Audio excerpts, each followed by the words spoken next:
What's up, y'all? Dave here. If you have a Marantec garage door opener, this is called the Synergy 260, or this might apply to other similar models.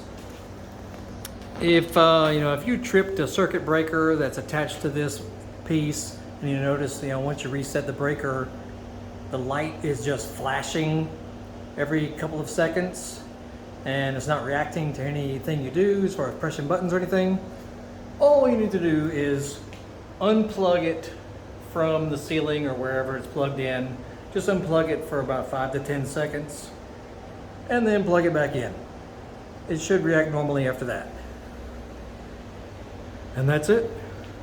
Check out other videos with all kinds of stuff relating to home repairs, home stuff around the house, cars, dirt bikes, Harley Davidsons, lawnmowers, yard equipment, all kinds of stuff. So check out the thumbnail you'll see at the end of the video. And if this helped you out, make sure you click the thanks button underneath the video screen. Y'all have a good day.